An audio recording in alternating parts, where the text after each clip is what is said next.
Hi friends, welcome to Dhanya's family vlog. അപ്പോൾ ഇന്ന് നല്ലൊരു അടിപൊളി ലഞ്ച് ബോക്സ് റെസിപ്പിയാണ് കേട്ടോ. വളരെ ഈസി ആയിട്ട് പെട്ടെന്ന് തന്നെ നമുക്ക് ചെയ്തെടുക്കാൻ പറ്റിയ ഒരു റെസിപ്പിയാണ്. അപ്പോൾ വീഡിയോ ഫുൾ ആയിട്ട് കണ്ടതിന് ശേഷം തയ്യാറാക്കി നോക്കൂ. ഇഷ്ടപ്പെട്ടാൽ കമന്റ് ചെയ്യണം കേട്ടോ. അപ്പോൾ ഇതാ നമ്മുടെ റെസിപ്പി തയ്യാറാക്കാനായിട്ട് ഞാൻ ഡബിൾ ഹോയ്സിന്റെ ബസുമതി റൈസ് ആണ് കേട്ടോ എടുത്തിട്ടുള്ളത്. കറക്റ്റ് മെഷറിംഗ് കപ്പിൽ 1 കപ്പ് ബസുമതി റൈസ് എടുക്കുന്നുണ്ട്. ഇനി അത് നമുക്കൊരു 2-3 വെള്ളം നല്ലോണം ഒന്ന് കഴുകി എടുത്തതിന് ശേഷം ഒരു 15 മിനിറ്റ് നമുക്കതൊന്ന് സോക്ക് ചെയ്യാനായിട്ട് മാറ്റി വെക്കാം കേട്ടോ. ഇന്ന് വളരെ ഈസി ആയിട്ട് നമ്മൾ കുക്കറിലാണ് കേട്ടോ ഇത് വേവിച്ചെടുക്കുന്നത്.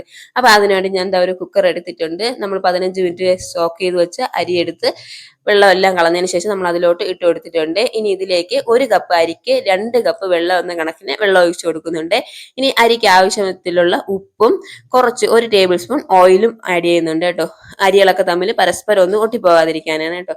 ഇനി എല്ലാം കൂടെ നല്ലോണം ഒന്ന് മിക്സ് ചെയ്തതിന് ശേഷം നമുക്ക് അടച്ച് അതിൽ വിസിൽ വെച്ചതിന് ശേഷം നമുക്ക് ഹൈ ഫ്ലെയിമിലിട്ട് ഒരു വിസിൽ കേട്ടോ. ഹൈ ഫ്ലെയിമിലിട്ട് ഒരു വിസിൽ വന്നതിന് ശേഷം കംപ്ലീറ്റ് പ്രഷറും പോയതിന് ശേഷം നമുക്കത് ഓപ്പൺ ചെയ്ത് നോക്കാമേ.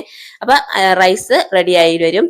ഇനി നമുക്ക് അതിലേക്ക് ആവശ്യമായിട്ടുള്ള കുറച്ച് മസാല ഉണ്ട് കേട്ടോ, അതൊന്ന് തയ്യാറാക്കി എടുക്കാം. അപ്പൊ അതിനുവേണ്ടി ഞാൻ 1/2 കപ്പ് പീനട്ട് എടുത്തിട്ടുണ്ട് കേട്ടോ. അപ്പൊ നമ്മള് പീനട്ട് റൈസ് ആയതുകൊണ്ട് തന്നെ നമ്മൾ പീനട്ടാണ് കേട്ടോ അതിൽ മുന്നിട്ട് നിൽക്കേണ്ട ഒരു സാധനം. അപ്പൊ അത് എടുത്തിട്ടുണ്ട്. അപ്പൊ അതൊന്ന് വറുത്ത് മാറ്റി വെച്ചതിന് ശേഷം അതിലേക്ക് 3 വറ്റൽമുളക് ഞാൻ ആഡ് ചെയ്യുന്നുണ്ട്. ഇനി നമ്മുടെ എരിവിനനുസരിച്ച് നമുക്ക് 4-5 വറ്റൽമുളക് നമുക്ക് ആഡ് ചെയ്യാം കേട്ടോ. ഇനി ഇതിലേക്ക് ഒരു 1/4 കപ്പ് തേങ്ങ ചിരകിയതും കൂടെ ആഡ് ചെയ്യുന്നുണ്ട് കേട്ടോ. അതിനോടൊപ്പം തന്നെ 1/2 ടേബിൾ സ്പൂൺ നല്ല ജീരകവും കൂടെ ആഡ് ചെയ്ത് കൊടുക്കാമേ. ഇനി ഇതെല്ലാം കൂടെ ഇട്ട് നമുക്ക് നല്ലോണം ഒന്ന് വറുത്തെടുക്കാം. ഫൈനായിട്ടൊന്ന് വറുത്തെടുക്കണ്ട, നമ്മൾ തീയലിന്റെ പരുവല്ലേ ആ പരുവ ഒന്നും മറക്കണ്ട കേട്ടോ. ചെറുതായിട്ടൊന്ന് വാടി കിട്ടിയാൽ മാത്രം മതിയേ. വളരെ ഈസി ആയിട്ട് തന്നെ അത് വറുത്തിട്ട് ജസ്റ്റ് ഒരു 2 മിനിറ്റ് അതൊന്ന് വറുത്തതിന് ശേഷം ഇനി ഇതിലേക്ക് നമ്മൾ എടുത്ത് വെച്ചിട്ടുള്ള കപ്പലിന്റെ ചൂടൊക്കെ ഒന്ന് ആറിയതിന് ശേഷം അതിന്റെ തോലൊക്കെ ഒന്ന് കളഞ്ഞെടുക്കാം കേട്ടോ. തോലെല്ലാം കളഞ്ഞെടുത്തിട്ടുണ്ട്. ഇനി നമുക്ക് മിക്സിയുടെ ജാർ എടുത്ത് അതിലേക്ക് നമ്മൾ എടുത്ത് വെച്ചിട്ടുള്ള കപ്പലിന്റെ ഇട്ട് കൊടുക്കാം.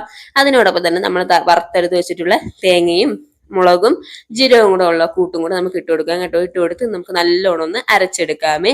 നല്ലോണം ഒന്ന് അരച്ചെടുക്കുക. അപ്പൊ നമ്മുടെ മസാലയും റെഡി ആയിട്ടുണ്ട്. വളരെ ഈസി ആയിട്ട് ചെയ്യാൻ പറ്റിയ നല്ലൊരു അടിപൊളി റെസിപ്പിയാണ് കേട്ടോ. നമ്മളെല്ലാവരും റെഡി ആക്കി വരുമ്പോൾ ആ പീനട്ടിന്റെ ഒക്കെ ഒരു മണമൊക്കെ വരുമ്പോൾ ഉണ്ടല്ലോ, നല്ല ടേസ്റ്റ് ആണ്. നല്ല ടേസ്റ്റ് ആണ് കേട്ടോ. കഴിക്കാനും മണവും എല്ലാം നല്ല ടേസ്റ്റ് ആണ് കേട്ടോ. അതുപോലെ പീനട്ട് ആയതുകൊണ്ട് തന്നെ നല്ല ഹെൽത്തി ആയിട്ടുള്ള ഒരു ഫുഡും കൂടിയാണ് കേട്ടോ. അതുകൊണ്ട് മസ്റ്റ് ആയിട്ട് നിങ്ങൾ മക്കൾക്ക് തയ്യാറാക്കി കൊടുക്കണം കേട്ടോ. അപ്പൊ അരച്ചെടുത്ത് കൊണ്ടുവന്നിട്ടുണ്ട് കേട്ടോ. അപ്പൊ അരപ്പിന്റെ പരുവം ഇതാണ് കേട്ടോ. അപ്പൊ അരച്ച് റെഡിയാക്കി കൊണ്ടുവന്നിട്ടുണ്ട്. വെള്ളം ഒന്നും ചേർക്കാതെ കേട്ടോ അരച്ചെടുത്തിട്ടുള്ളത്. അപ്പൊ ഇതാണ് കേട്ടോ അതിന്റെ പരുവം. ഓക്കെ, അപ്പൊ നമുക്കത് മാറ്റി വെക്കാമേ. അപ്പൊ നമ്മള് കുക്കറിൽ ഒരു വിസിൽ വന്ന് കംപ്ലീറ്റ് പ്രഷർ മാറിയതിന് ശേഷം ഇത് ഓപ്പൺ ചെയ്ത് നോക്കാമേ. വിസിലെടുത്ത് മാറ്റിയിട്ടുണ്ട്. ഓപ്പൺ ചെയ്ത് നോക്കുന്നു. വെള്ളം എല്ലാം വറ്റി റൈസ് എല്ലാം വെന്ത് റെഡി ആയി വന്നിട്ടുണ്ട് കേട്ടോ. ഇതാണ് കേട്ടോ പരുവം. അപ്പൊ നമ്മൾ 1 കപ്പ് അരിക്ക് 2 കപ്പ് വെള്ളമാണ് കേട്ടോ ഒഴിച്ചിട്ടുള്ളത്. അപ്പൊ അത് കറക്റ്റ് കൺസിസ്റ്റൻസിയാണ്. അതെല്ലാം വെന്ത് റെഡി ആയി വന്നിട്ടുണ്ട് കേട്ടോ. ഇനി ഇത് മതി. ഇത് നമുക്കിനി മാറ്റി വെക്കാമേ. ഇനി നമുക്ക് പീനട്ട് റൈസ് തയ്യാറാക്കാനായിട്ട് തുടങ്ങാം. അപ്പൊ അതിനുവേണ്ടി ഞാൻ ഒരു പാൻ വെച്ച് അതിലേക്ക് നെയ്യ് ഒഴിച്ചു കൊടുക്കുന്നുണ്ട് കേട്ടോ. 2 ടേബിൾ സ്പൂൺ നെയ്യാണ് ആഡ് ചെയ്യുന്നത്. ലഞ്ച് ബോക്സ് റെസിപ്പീസിലെല്ലാം ഞാൻ നെയ്യാണ് കേട്ടോ ആഡ് ചെയ്യുന്നത്. ഇനി നിങ്ങൾക്ക് നെയ്യ് ഇഷ്ടമില്ലെന്നുണ്ടെങ്കിൽ ഓയിൽ വേണമെങ്കിലും യൂസ് ചെയ്യാമേ.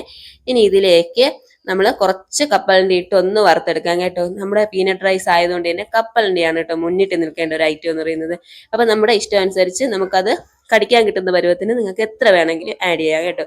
അപ്പൊ ഞാൻ ഇതിവിടെ ആഡ് ചെയ്യുന്നുണ്ട്. അതൊന്ന് വറുത്തെടുത്തതിന് ശേഷം ഇനി അതിലേക്ക് നമുക്ക് ഒരു 1/2 ടേബിൾ സ്പൂൺ കടുകും 1/2 ടേബിൾ സ്പൂൺ ഉഴുന്നുപരിപ്പും 1/2 ടേബിൾ സ്പൂൺ കടലപ്പരിപ്പും ഇതെല്ലാം കൂടെ നമുക്കൊന്ന് ആഡ് ചെയ്ത് കൊടുക്കാമേ.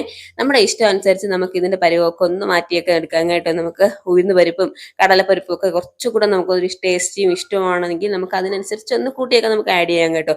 നല്ല ടേസ്റ്റ് ആണ് കേട്ടോ. അപ്പം ഇത് തയ്യാറാക്കി വരുമ്പോഴത്തേക്കും അതിന്റെ മണമൊക്കെ വരുമ്പോൾ നല്ല ടേസ്റ്റ് ആണ് കഴിക്കാനായിട്ട്. നമുക്ക് പ്രത്യേകിച്ച് ഒരു സൈഡ് ഡിഷിന്റെ ആവശ്യമൊന്നുമില്ല. എന്നാലും അത്യാവശ്യമാണെങ്കിൽ നമുക്കൊരു സാലഡും ഒരു പപ്പടവും ഒക്കെ ഉണ്ടെങ്കിൽ കുശാലായ കേട്ടോ ഊണ്. മക്കൾക്ക് എന്തായാലും ഇഷ്ടപ്പെടും. നിങ്ങൾ ഉറപ്പായിട്ടും പിള്ളേർക്ക് തയ്യാറാക്കി കൊടുക്കണം. അവരുടെ മറുപടി എന്താണെന്നും നിങ്ങളുടെ ഫീഡ്ബാക്ക് എന്താണെന്നും എനിക്ക് കമന്റ് ചെയ്യണം കേട്ടോ. അപ്പൊ അതെല്ലാം ഒന്ന് വറുത്തെടുത്തിട്ടുണ്ട്. ഇനി അതിലേക്ക് 2 വറ്റൽമുളക് ഒന്ന് കട്ട് ചെയ്ത് ഇട്ട് കൊടുക്കാം. അതിനോടൊപ്പം തന്നെ കുറച്ച് കറിവേപ്പിലയും കൂടെ ഇട്ട് കൊടുക്കാമേ.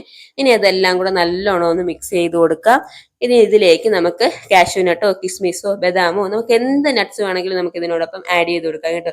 അപ്പൊ എൻ്റെ കയ്യിൽ കുറച്ച് കിസ്മിസ് ആണ് ഉണ്ടായിരുന്നത്, അപ്പൊ അത് ഞാൻ ഇതിനോടൊപ്പം ആഡ് ചെയ്യുന്നുണ്ട്.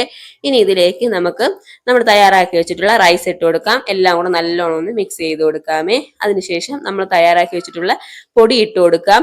പൊടിയും കൂടെ ഇട്ടതിന് ശേഷം ആവശ്യത്തിന് കുറച്ചുകൂടെ ഉപ്പ് നമ്മൾ ആഡ് ചെയ്ത് കൊടുക്കാം കേട്ടോ. നമ്മൾ റൈസ് വേവിക്കാൻ ആവശ്യത്തിനുള്ള ഉപ്പ് മാത്രമേ ഇട്ടിട്ടുള്ളൂ, അല്ല നമ്മൾ ഉപ്പൊന്നും ആഡ് ചെയ്തിട്ടില്ല കേട്ടോ. കൂട്ടാൻ തയ്യാറാക്കിയ സമയത്ത് നമ്മൾ ഉപ്പിട്ടിരുന്നില്ല. അപ്പൊ ഞാൻ എന്താ നോക്കിയതിന് ശേഷം കുറച്ച് ഉപ്പും കൂടെ ഇതിലോട്ട് ആഡ് ചെയ്ത് കൊടുത്തിട്ടുണ്ട്. അപ്പൊ എല്ലാം കൂടെ ഇട്ട് മിക്സ് ചെയ്തെടുക്കുക. ഇതാ റെഡി ആയിട്ടോ, നമ്മൾ അടിപൊളി പീനട്ട് റൈസ് റെഡി ആയിട്ടുണ്ട്. നല്ലോണം മിക്സ് ചെയ്തതിന് ശേഷം 2 മിനിറ്റ് ഒന്ന് അടച്ചു വെച്ച് ഓപ്പൺ ചെയ്യും. റെഡി. അപ്പൊ എല്ലാവരും തയ്യാറാക്കി നോക്കണം.